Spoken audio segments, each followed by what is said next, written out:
मंत्री Colombo district parliament मंत्री आसिफ निरोशन सहोदरයා නගරාධිපතිතුමා නියෝජ්‍ය නගරාධිපතිතුමා හිටපු පළාත් සභා මන්ත්‍රීතුමා සරත් පතිරණ සහෝදරයා පළාත් පාලන සහකාර කොමසාරිස් ඒ වගේම නාගරික මන්ත්‍රීවරුන් මන්ත්‍රීවරියන් කොමසාරිස්තුමිය ප්‍රාදේශීය ලේකම්තුමා ඇතුළු සියලුම සේවක මහත්වරුන් සහ නෝනවරුන් ඒ වගේම මගේ ආදරණීය දූ දරුවන් අද විශේෂයෙන් සම්මානයට පාත්‍ර වන විනී හෙට්ටිගොඩ මැතිතුමා ජෝර්ජ් මනතුංග මැතිතුමා සහ නෙළුම් කළුබෝවිල මැතිණිය ඔබ සියලු දෙනාගේම අවසරයි.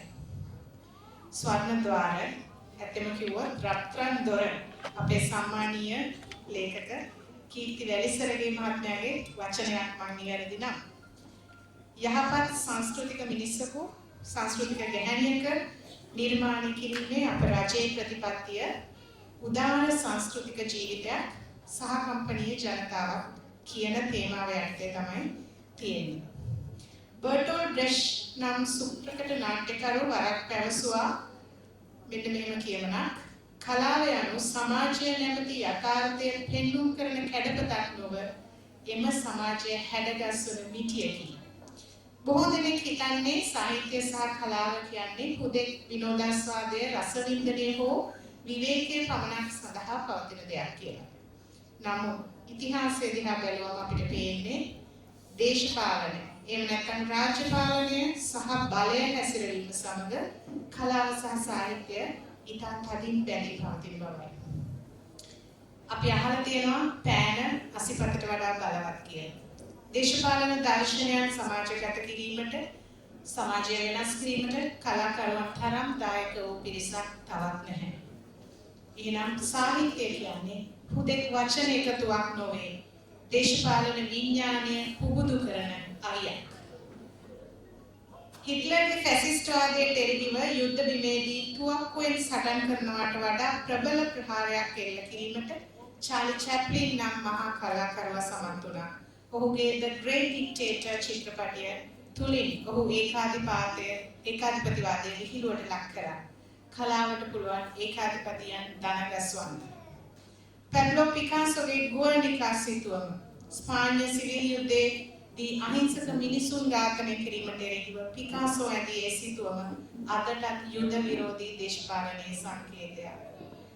අසිත සහෝදරයන් සඳහන් කරා මැක්සිම් ගෝකි බෝල්ෂෙවික් විප්ලවයට අවශ්‍ය 1917 දී දාර්ශනික පදනම අරන් දුන්නේ ඒ හරහා. වාණි පණ්ඩරේ ලැබූ හැටි ගුරු ගීතය ඩොක්ටර් ශිවාගෝ රුසියානු විප්ලවය සහ සමාජ පරිවර්තනය ගැන ලියවුණු විශිෂ්ට කෘති. ළමා කතා ගත්තත් මට මතකයි මම පුංචි කාලේ මගේ ආසම් පොත ලස්සන වසීලිස්සා හත්පෙති මල මැඩි කුමරිය ගිනි කුරුල්ලා සහ අලූර්කයා වගේ පොත් බඩගින්න සමාජ අසාධාරණය හොඳ සහ නරක අතර සදාකාලික සටන ගැන පුංචි දරුවන්ට කතාන්දර කියලා දුන්නා. විශේෂයෙන් 70 සහ 80 දශකයේදී අපේ රටේ තරුණ අසහනය ගැන, දේශපාලන පීඩනය ගැන, සමාජ අසාධාරණය ගැන, ඒකාධිපතිවාදය ගැන අපේ රටේ කවි, ගීත, සාහිත්‍ය, නාට්‍ය ලියුණා. මම උදාහරණ කියන්න අවශ්‍ය වෙන්නේ නැහැ. ඒවා ඒ කාලේ තිබුණු පාලන තන්ත්‍රයන් දෙදරුම් පෑමට තරම් සමත් වුණා. ඒ වගේම සාහිත්‍යකරුවන්, කලාකරුවන් අතිවිශාල සංඛ්‍යාවක් අමතක නොකළ යුතුයි අපි. ඇත්තෙන්ම සමාජ අසාධාරණය ගැන කතා කරන්න ගිහිල්ලා මැරුම් කෑවා. එහෙම නැත්නම් පහළ දීමට ලකුණ. එහෙම නැත්නම් රට අතහැර ගියා.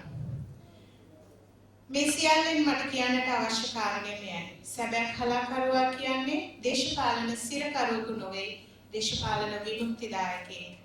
අද දිනේ සම්මානයට පාත්‍ර වන මේ තිදෙනා සමහර විට නවකතා ලියලා නැතුව ඇති. නමුත් ඔවුන් තෝරාගත් මාධ්‍යයන් හරහා සිදු කරලා තියෙන්නේ ඉහතකී දේශපාලන මැදිහත් වීම.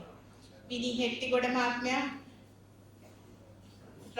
අපේ රටේ දේශපාලන ඉතිහාසයේ තීරණාත්මක දශක කිහිපය තුළ ජනමතය හදන්න දායක වුණා. දිවයින ලක්දිව හිරු ලංකාදීප හරහා නිර්මාණය කරපු සකල ජන වගේ චරිත කවුද? ඒ ඔබත් මමත් නියෝජනය කරන පීඩිත පන්තිය. දේශපාලඥයාගේ බොරුව, වංචාව සහ බලලෝභීත්වයේ දුටු තැන වචන දහසකින් කියන්නට බැරි විවේචනයක් ඔහු ඉරි කැබලි කීපයකින් ප්‍රකාශ කරා.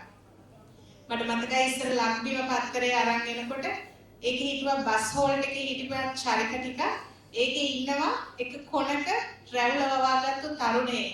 මට හිතෙනවා ඒ ඉන්නේ විනී අයියා කියලා. තමාවම තමයි ඇඳගත්තේ කියලා. ඒ වගේම ජෝර්ජ් මනතුංග මැතිතුමා.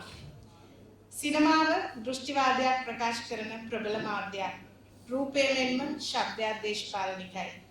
ඒ විශිෂ්ට ශබ්ද පරිපාලකවරයා ෆොලේ ශිල්පියා අපේ සිනමාවට කරපු දායකත්වය සුළුපටු නෙමෙයි. සිනමාව කියන්නේ ඇත්තටම කාලය කැටයම් කිරීමක් කියලා ඇන්ඩ්‍රේ තාර්කියෝස්කි කියන රුසියානු සිනමාකරු කියනවා. ඔබතුමා ශබ්දය හරහා කළේ කාලය සහ හැඟීම් ප්‍රතිනිර්මාණය කිරීම. ක්‍රිස්තු චරිතය වැනි චිත්‍රපටයක වේදනාව දැනෙන්නේ ශබ්ද සංකලනය නිසා. සමනල සම්දනීය වැනි චිත්‍රපටයක මිනිස් సంతානයේ සියුම් හැඟීම් මතුවන්නේ ශබ්දය නිසා. නෙළුම් කළුගෝවිල නැතිනියනේ භාෂාව යනු දේශපාලන මෙවලමක්. යම් ජාතියක භාෂාව විනාශ කිරීම යනු ඒ ජාතියේ චින්තනය විනාශ කිරීමක් බව පුෂ්කින් කියලා තියෙනවා. වාණිජකරණය හමුවේ අපේ භාෂාවත් සංනිවේදනයක් පිරිමෙන් පවතින යුගයක ඔබතුමිය ගුවන් විදුලිය තුළ ගොඩ නැගූ හඬ පෞරුෂය ඉතා වැදගත්. ඔබතුමියගේ සහෝදරිය අප අතරකදී මෑතකදී සමුගත් චිත්‍රා කුමාරි කළුගෝවිල මැතිණියක් මම මේ අවස්ථාවේ ගෞරවයෙන් සිහිපත් කරනවා. ඔබතුමිය ශ්‍රී ලංකා ගුවන් විදුලි සංස්ථාව හරහා සමාජගත කළේ වචන විතරක් නෙමෙයි. ශිෂ්ට සම්පන්න මිනිසකු ජීවත් විය යුතු ආකාරය විවිධ රැල්ලේ මාධ්‍ය කලාව විසින් සමාජයේ නොමග යවද්දී අපේ අනන්‍යතාවය රැක ගැනීමට ඔබතුමිය හඬ අවදි කළා. මේ හැම දෙයකම ඔබ තිදෙනාටම මගේ මහත් ගෞරවය සහ ආදරය මේ මොහොතේ පුද කරන්නට කැමැතියි. එහෙනම් ඔබ මේ තිදෙනා අද දිනේ ලබන සම්මාන හුදෙක් ඔවුන්ගේ දක්ෂතාවලට ලැබෙන සම්මාන නෙමෙයි. ඒවා මේ රටේ සමාජ දේශපාලන ප්‍රවාහයට කරන ලද බලපෑමට දෙන ලද ජාතික ගෞරවයක්.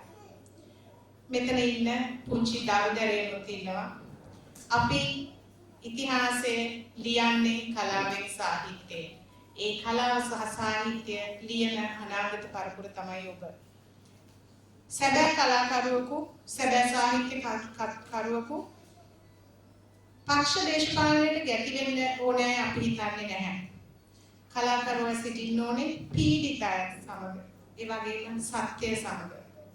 දේශපාලනයට වැරදුණු තැනදී සාහිත්‍ය දරුවට, කලාකරුවට ඒක පෙන්වා දෙන්න කොන්දක් තියෙන්නත් ඕනේ. දේශපාලනයෙන් තොර කලාවක් නැහැ වගේම උසස් කලාවකින් සහ සාහිත්‍යයකින් පෝෂණය නොවූ දේශපාලනයක්ද සාර්ථක එකක් නෙමෙයි. රටක් යහපත් දිශාවකට ගෙන යන්න නම් කලාකරුවට, සාහිත්‍යකරුවට දේශපාලන විඥානයක් තිබිය යුතුයි. අද දවසේ සම්මානයට පාත්‍ර වන මේ දරුදරයන් සියලු දෙනාටම මම මගේ හදවතින්ම සුබ පතනවා. අපි වචනයෙන් පරිසමාප්ත අර්ථයෙන් මහජන ආණ්ඩුවක් හදලා තියෙනවා. සමාජ පරිවර්තනයක් වෙලා තියෙනවා. එහෙමනම් කලාවක් සමාජ පරිවර්තනයේ පිළිබිඹුවක් විය යුතුයයි අපි අපේක්ෂා කරනවා. මේ සමාජ පරිවර්තනය වෙනුවෙන්, දේශපාලන පරිවර්තනය වෙනුවෙන් හෙට දවසේ කලාව සහ සාහිත්‍ය තමන්ගේ වගකීම ඉටු කරනු ඇතැයි අපි අපේක්ෂා කරනවා. මේ ඉතිහාසය කලාවේ සහ සාහිත්‍යයේ ලියවෙනු ඇතැයි අපි හිතනවා. එහෙමනම් හෙට දවසේ බිහිවන නිර්මාණ තුළින් සමාජ අසාධාරණ ප්‍රශ්න කිරීමට වඩා යහපත් දේශපාලන සංස්කෘතිය ගොඩනැගීමට අපි සියලු දෙනා කලාව මෙවලමක් කරගමු.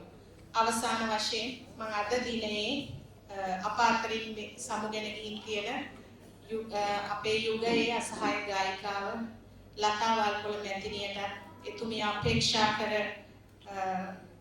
මොක්ෂ සුවය ලැබේවායි ප්‍රාර්ථනා කරන ගමන් ඔබ තිදෙනාට විශේෂයෙන් මගේ ගෞරවය පුද කරමින් මේ දරුවන්ට සුභාශිංසන පිද කරමින් අර නගරාධිපතිතුමා කිව්වා වගේ අවුරුද්දකට වතාවක් කරන්නම් වාලේ සාහිත්‍ය උත්සවයක් නෙමෙයි කඩුවෙල ප්‍රදේශයේ සාහිත්‍ය බබලවීමේ අතිමහත් වගකීම උරදරාගත් පළාත් පාලන ආයතනයක් ලෙස අපි සාහිත්‍යයට අපේ රජයෙන් ලැබිය යුතු දායකත්වය ලබා දෙන වගකීමෙහි කොටසක් ලෙස අපි සාහිත්‍ය උත්සවය පවත්වමු.